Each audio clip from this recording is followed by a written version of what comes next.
Hey, if y'all, will y'all just pray with me real quick? God, thank you for just leaders that are after your heart, and they're not trying to be strategic with new methods to reach the next generation. They're not trying to create just large ministries for the sake of large ministries, but they are wanting to do the work that you dedicated your ministry to, which was disciple making.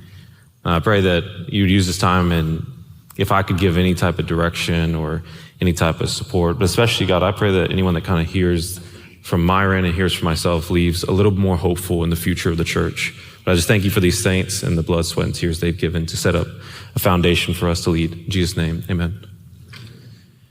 All right, I guess the dudes that got stories are the Lind. And so I got a little bit of a story as well. It's not as cool as Myron's.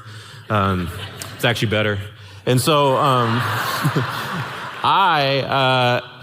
he's the black dude. I'm, I guess, the Mexican guy. I grew up in Dallas. This is actually a picture of me. Latino. So my mom is the youngest of 14, a Mexican family, or you could call it an army when it's that big.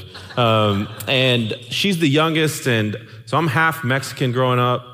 I didn't really grow up in church too much, but half Mexican, then also, like Myron, half African-American. He's a way more dark-skinned African-American man than I am. I'm a pretty light-skinned African-American guy because my dad is a 6'4" tall African-American man from South Africa. So if you've ever been, there's a lot of white people there, but still technically African-American. And so the irony, when I was growing up, I grew up actually with, and this is part of like my testimony is I grew up predominantly with probably what people would consider real African-American people. But I see this team and I see an African-American basketball team fully. And as funny as Myron was like, he always jokes to me, you're going to say you're African-American again? I'm like, I am. He said, he has an African chain on. And he said backstage, he's like, do you want to wear my African chain? I was like, no, I don't. I want to wear half of that chain because I am. And Myron's from Omaha. I'm like, bro, you're from Nebraska. My dad's from Africa. How am I not African-American? So I'm just growing up, honestly, I joke about it, but it was difficult. I always felt like, man, I'm just whatever's convenient. Like, if I'm applying for a scholarship, I am African-American and I'm Mexican. But when I was growing up, y'all, I like finding out my identity and who I was. Basketball was my identity and my idol. And then I was in a relationship for 3 years with this girl in high school. And I wish I could tell you more of the details, but I want to get to, I think, the highlight that really matters to this event is by the grace of God, my girl of 3 years broke up with me the same week, and just not only broke up with me, she cheated on me, and it just crushed me. And then that same week, I got into a fight with one of the players on the team and got kicked off the team. And the best thing happened is I just had to figure out who I was. And I never used the word identity, but on March 8, 2006, I went to church for the first time about a month after that week, which I considered the worst week of my life. And you guys can take off the slides just after like 10, 20 seconds. But basically, when I went to church on my own volition, I remember sitting in the back row, March 8, 2006, and I hear a testimony about a guy who put his identity in sports. And specifically in Texas, it was football. And football in Texas is a big deal, high school football especially. And he talked about how he felt like the school liked him more when he did well at football.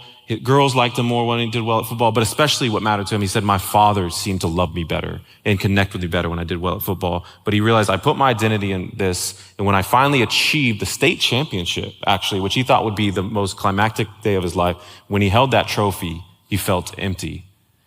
And it hit me as I'm in the back row thinking, man, I put my identity in this and I lost it. I feel empty. You put your identity in this and you found it. You feel empty. There's got to be something more. And for the first time ever, a Christian song actually sounded somewhat good to me. Was this song by Switchfoot. I never heard of them at the time, but it was, "This Is Your Life. Is This Who You Want to Be?" And I remember in the back row just crying like, this is my life. Like, this isn't who I want to be. And I couldn't lie to myself. I'm like, I can't believe I'm getting emotional in church. Because honestly, y'all, I just did not connect with the church world. But I gave my life to Christ, and two big things happened One, I went from most of my friends looking like this to when I got saved, March 8, 2006, I went to a church that looked a lot more like this. It was a lot of white people that were smiling and wearing a lot tighter clothes. And I started wearing American Eagle, and I started wearing Hollister, and I started going to, I don't know if y'all know this is what y'all like a lot, but there's a second Christian Trinity in the white south of the church. It's called, I'd never been in these places, legit. Me and my friends never said, yo, let's go hit up what I call the second Christian Trinity, Chipotle or Starbucks or Chick-fil-A. Those three, I'm like, every time I'm with these friends, they're like, come on, let's go to Chipotle, let's go to Chick-fil-A. Okay, let's get Starbucks before we go to Chipotle or Chick-fil-A. And I'm like, gosh, you guys love these places. And it was culture shock, but two big things happened. Like I said, one, I loved getting to introduce my different friends to each other as I felt like I wanted to be an evangelist to my school. And then two, I was very lucky that 2 weeks after I got saved, I had a man named Kevin Batista, he's here in this picture next to me, who called me and he said, I saw you gave your life to Christ and I'd love to hear your story. And as he hears my story, he's the guy, the Latino guy to our left in that picture. But basically, he says, after hearing my story, he's basically saying, I've been trying to reach your school for a while, and I'd love to pour into you, and I'd love to disciple you. But my one challenge for you, if you'll take this seriously, is I want you also to pour into your school and be a missionary to your school. Because he said, I've been trying to reach your school, and it's so difficult. And it doesn't seem like any Christians really go to this school. And I said, I don't have any Christian friends there. Like, I didn't expect to become a Christian, but now that I'm coming back, I don't know what's next. And he said, well, let me mentor you and let me disciple you. I'll take you under my wing. But you got to be a missionary to your school. They may be the only light your school sees. I was 16 years old, and my dad's not a believer even to this day. And that was a game changer for me to have that happen in my life, where I didn't just now have a vertical relationship with God. I had this vertical relationship with someone who said, follow me as I follow Christ. And then I had this horizontal mission to reach those in the next generation around me. And why that matters is most of the time, most of my friends that I grew up with when I was in high school, once we entered into college, many of them left the church. Right now, statistically, about 7 out of 10 young people leave the church once they enter high school. You guys are probably seeing this today in your own church. I mean, just for example, how many of you guys are parents to anyone under the age of 35? Raise your hand high. How's that going for y'all? It's different world and it's different generation. And here's my point. What I realized is I loved the diversity that I grew up with, but I didn't see the diversity in the church. When I started bringing my African American friends and Latino friends to church, I realized, okay, there's not a church that's diverse like my school. And then I realized, man, there's a division in the church. In fact, I remember thinking at 16, man, there's bars and clubs that I can invite my friends to that are more diverse than the churches. I have to either I can't find a church that looks like the diversity of my school. But two, I realized there is also this division, not just racially, but also between generations, that most of my young friends, they didn't have someone that was discipling them. So when they went into college and they went beyond, it's like their relationship with God was a lot of their families, but it wasn't this commitment to like something bigger or the mission of God. And so I came to this conclusion that I don't know really, some of y'all are trying to think about how do we reach the next generation? And I want to encourage this group. You don't have to get skinny jeans to reach the next generation. You don't have to get tattoos to reach the next generation. Some of these tattoos might be cool today. I've seen enough guys from tattoos in the 90s, like the tribal tattoos and stuff like that I'm like, dang, one day these are going to be old tattoos, like old people tattoos. And I'm already saying old people things. As I hit 30 now, I'm like, man, I'm talking to some of these Gen Z leaders and I'm thinking, whenever you say the phrase back when I was your age, X, like the internet made a noise when it started, or, like back in my day, the telephone actually had this string that connected to the wall and you could only go so far as that string would let you. And they're like, what are you talking about? Like, I'm like, man, I'm becoming an old guy, I guess. And I know no one likes to be called old, so I'm becoming chronologically superior to the rest of this generation. But here's my point is you don't have to do all these cool things because they might work for 5 years, 10 years, and then the next generation doesn't connect with it. Billy Graham says the methods, they always change, but the message stays the same, right? And that message is the gospel. But I will say that one method that we saw Jesus do the whole time was make disciples.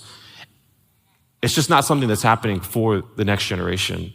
And so my conclusion is I think that we don't really have this next gen problem. I think what we really have is a discipleship problem in the church. And we're going to just keep criticizing the next generation saying, why aren't you this? And why aren't you this? And why aren't you this? And I would just say, please refrain from ever criticizing the next generation unless you're involved in discipling the next generation. Because, a farmer cannot criticize his crops when the farmer doesn't water his crops. Like at some point you're like, well, they are going to become whatever you're investing in. And so I want to help with just a little bit of how do we get out of where we are and what does discipleship for next generation look like? My form is a lot more relational. So there's a lot of elements that you guys, I think, really specialize that you could add, but this is one take that can help. I want to differentiate mentorship and discipleship. So to me, a lot of times when the average person in the congregation who's a Christian thinks about discipleship, I think they actually think of mentorship. What I would consider mentorship is if Jesus went to Peter and he says, hey, come and meet with me. Let's go to Starbucks or, Chick-fil-A or Chipotle and we'll talk about God, or myself, I guess, and we'll do that once a week for 3 years. But Jesus didn't do that. He didn't just meet with them. And I don't know if they would have been prepared to do what God called them to do if they just met with them weekly. So instead of saying, come and meet with me, he said, come and follow me. And what's important about this is most people will say, I can't disciple anyone, I'm too busy. And I would say, you are busy. The thing is, you need to not think of discipleship as just come and meet with me. Come and follow me means that you don't need to add something to your calendar when you're already busy. You need to include someone in your calendar. Let them join in. That difference, I think, is really significant just to see that visually, is I've never met a married person with kids with a full-time job that's thinking this weekend, man, what am I going to do this weekend with all my free time? Like, you guys are too busy, but if you can find faithful, available, teachable, hungry young people that can join your world, that can change the game. I want to share what this possibly practically could look like. This is a pastor out of Seattle. And what I love about what he has is he had this picture frame on his office. And I knew that he had discipled one of the young guys in this. And I said, what is this a picture of? Who's the guy on the far right? Because I knew he's in the maroon shirt. And I said, who's the guy on the far right? He said, that's the guy who I discipled and who he discipled. I was like, dang, then who's the guy on the far left? He said, that's actually who discipled me. And I said, man, can I get a picture of this? Because this is not often seen in the church, but man, I wish this was the scorecard. Because way too often, I think the scorecard for being a great Christian leader is actually, unfortunately, just being a great Christian speaker. And we over-glorify the gift of speaking and under-glorify the gift of disciple making. And what's the problem with that is most people are afraid of speaking. So I'm like, man, the enemy is slick. If he can just get us to over-glorify the gift of speaking, but everyone doesn't want to speak, nor should they speak, then everyone will feel like, well, then I'm not a great leader because I'm not a great speaker, even though Jesus never looked for great speakers in his disciples. And everyone can't be a speaker. If we showed up to that church, actually, maybe people are speaking a little bit too much these days, right? That's not healthy. And the irony is not everyone can or should be a speaker, but everyone can be a disciple maker. And if we could glorify, or not over glorify, but just elevate that to the scorecard. So I have a visual here, just to give our people more clarity of what could that look like. I think, man, what if the American church would assess this yearly, possibly even, of their church? Like, how many people in your church are learners? They are still just receiving. They have yet to make a commitment to someone younger in the faith. How many of them are leaders? How many of them are disciple makers? How many of them are multipliers, like that man in the picture frame? Because here's what's funny, y'all. Do you know who does this really, really well? People who sell knives do this really, really well. People who sell Herbalife, people that sell Amway, people that sell the multi-level marketing. Now, you might laugh, but those guys are driven for their gospel, if you will. And it's because they have clarity. It's like they have direction of once you get here, you do this. Once you get here, you do this. Once you do this. And it keeps going and going. And this is what I would say, y'all, is like, we need to have a different message than just, we don't even barely say, come and meet with me or come and follow me in the church. Most of the time, all we're saying is, come and listen to me. Come back next week, and you don't want to miss it. We got this brand new sermon series. That's the end of most church. It's just come back next week. Don't come and meet with me. Don't come and follow me. We're not going to train y'all to go do that for others either. Just before you leave, guys, here's our call to action. Come back next week. This next generation is so unbelievably uninspired by that model of church. We need to step up to this next level. You know, what can happen, it's kind of a reach, but I got a point here, is I think what happens is we get a lot of people stuck in the baby process in the very beginning. So this is the model of, I guess, reproduction for frogs. And I got a point. Watch. It's like, so there's eggs, there's embryo, there's tadpoles. And I bet you didn't even know this, so I'm teaching you something. Is there's actually tadpole with 2 legs and tadpole with 4 legs. Then frog, right?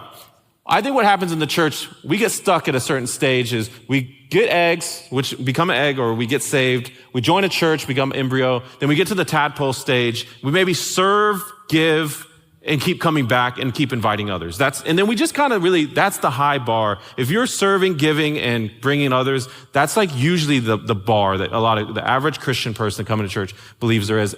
And they just stay there and never think, you're actually called to reproduce others, because they think they're not an elite leader. We've made discipleship a luxury instead of a necessity, to where they think, I got to be a great speaker, author, musician, whatever, CEO, then I can do it. And they just become big tadpoles. They keep growing as a tadpole. And there's actually a lake where this happened, where it was very toxic, and these tadpoles stayed tadpoles, but they grew bigger.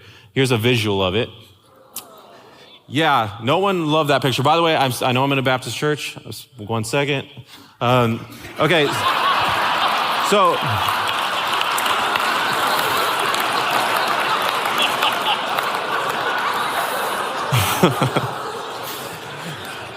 when you show people a puppy and they see a picture of a puppy, they're like, oh my God. When you show them a picture of a big tadpole, now y'all know what they do. They're like, ugh. Nobody wants to be a big tadpole. Nobody wants a church of big tadpoles. Nobody wants to develop into a big tadpole. The world doesn't need any more big tadpoles. We were called to be fishers of men, not these obese tadpoles that we're allowing in the church. And so my prayer for us, y'all, if I could be the Pope for a day, and please do not take this politically, I mean it not political at all. If I could be Pope for the church for the day, my last words would be, what if we could simply just make the commission great again? Like, what if we could simply just make the commission great again? Because this is a great commission. Like, it's not that we need to make it better. The most cause-oriented generation in the world right now is not connecting to the most cause-oriented organization in the world right now, the church. And I think it's because the cause he's called us to of making disciples is just not the priority that he clearly made it. But if we could get back to that, I think we'll see the next generation dying to be a part of what God's called them to do through the church. Thank y'all. I'm going to invite Bobby up and Myron up.